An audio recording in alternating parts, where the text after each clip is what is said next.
Good Morning Business, le grand entretien. 8h20 sur BFM Business et sur RMC Découverte. Notre invité, c'est Serge Wimbert. Bonjour, fondateur de Wimbert Capital Partner. Vous avez été aussi pendant 13 ans président de Sanofi, administrateur indépendant de Kering.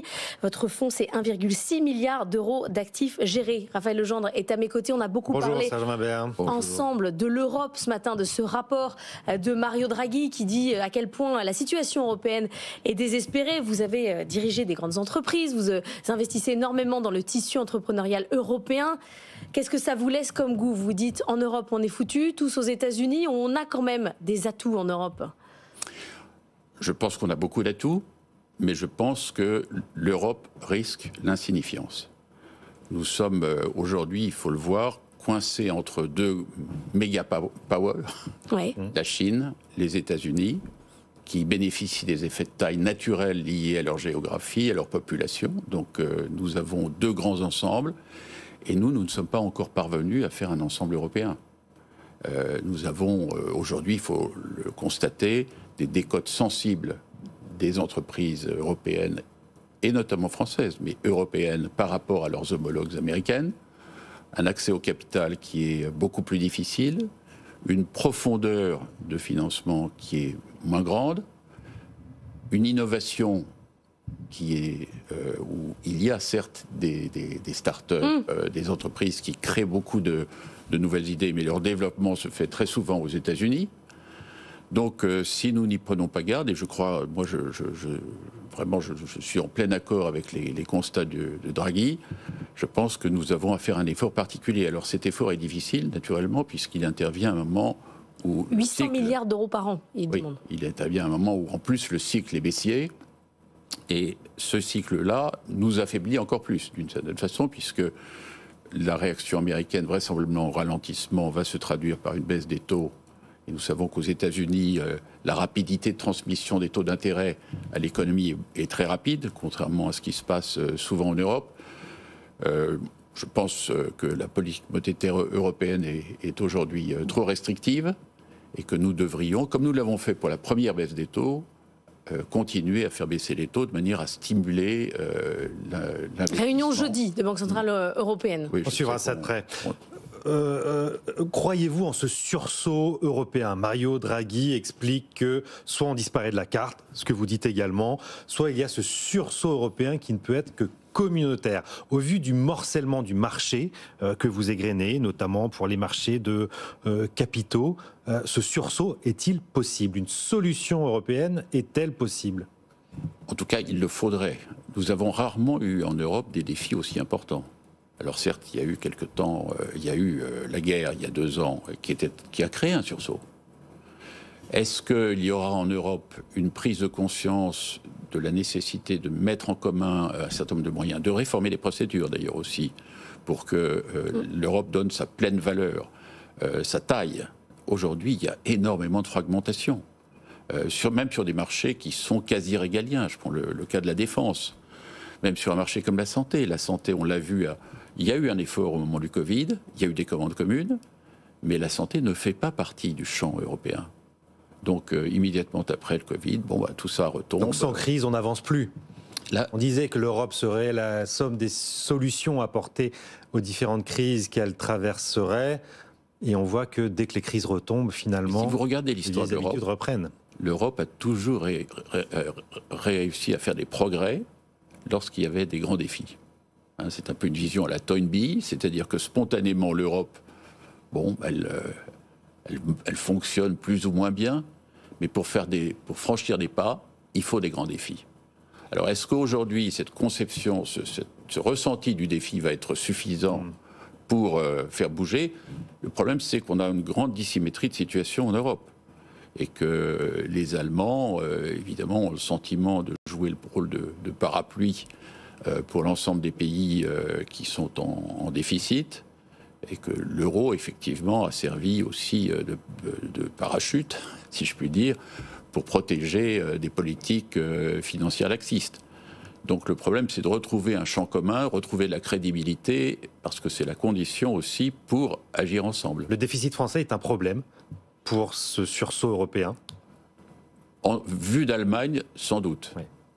Vu l'Allemagne, sans doute. Vous parlez de santé, alors allons sur le dossier Sanofi, puisque vous avez été pendant 13 ans président de Sanofi. Il y a deux actualités qui se percutent aujourd'hui. Il y a cette usine du futur incroyable et qui va permettre notamment, s'il y a des futures pandémies, d'être ultra réactif. Et puis la vente de la division grand public qui fait des remous. C'est des dossiers que vous avez suivis dans le passé. Est-ce que c'est une erreur? Comment on fait pour conserver les activités en France? Est-ce qu'il faut avoir une vision plus mondialisée? Quel est votre point de vue? Écoutez, comme je ne suis plus en charge, et que je n'aime pas parler de sujets dont je ne suis pas directement en charge ou qui ont peut-être connu des évolutions différentes depuis que je ne suis pas en charge, je ne ferai pas de commentaires.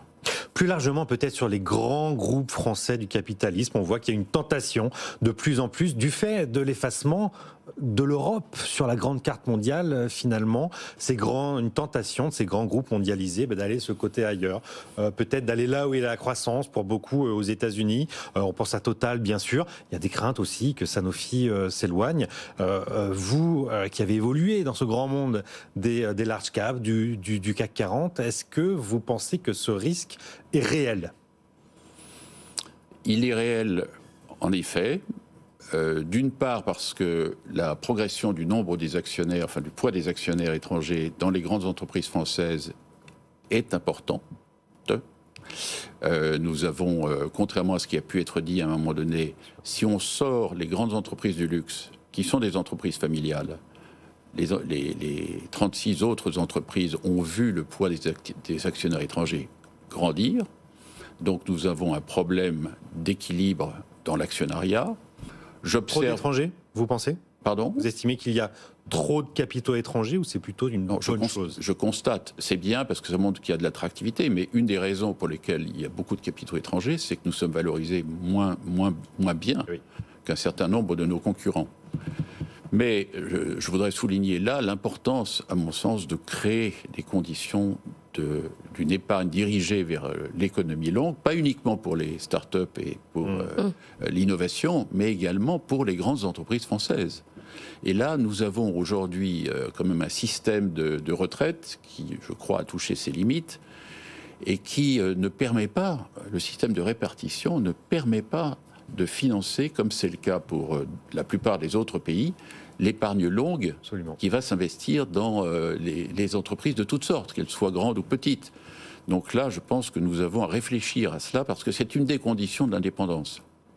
La dette nous rend moins libres de ce qu'on veut. Vous ne m'avez pas répondu sur Sanofi, je vais sur Kering. Je reviens à l'achat. Sur Sanofi, je peux dire, je me réjouis quand même de l'inauguration qui a lieu aujourd'hui même, de cette usine, qui est une usine extraordinaire, qui est une usine très en avance sur toutes les autres, puisque en général, dans les usines de vaccins, on fait un immeuble, un vaccin. Oui.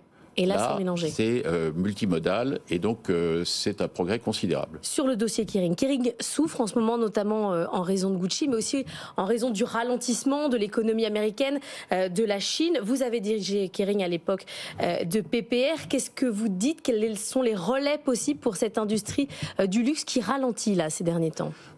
Il faut constater quand même qu'on regarde toujours les choses on revient de haut. Quand on revient de haut. La croissance du luxe a été extraordinaire. Donc, il y a plusieurs facteurs qui jouent. Il y a un facteur économique classique, c'est cyclique, moins cyclique que d'autres activités, parce qu'elle s'est développée sur le long terme, mais c'est quand même une activité qui connaît des cycles. Et puis, il y a un sujet spécifique, c'est la Chine. Parce que la Chine, il y a à la fois le ralentissement économique, mais il y a aussi un changement de comportement. Est-ce qu'il y a un rejet du luxe, comme on l'entend parfois? C'est pas un rejet du luxe. La Chine est un pays autoritaire et le modus vivendi aujourd'hui, c'est notamment pour des raisons sociales, de dire soyez discrets. C'est le tempo qui est vraiment imposé. Discret de la bourgeoisie chinoise. C'est donc les grosses montres, les sacs, les choses visibles, mettez-les de côté, pour préserver l'unité sociale. Et ça, c'est un changement de comportement. Combien de temps ça durera, je n'en sais rien, mais il faut le prendre en compte. Merci beaucoup Serge Wimbert d'être venu ce matin, fondateur de Wimbert Capital Partners.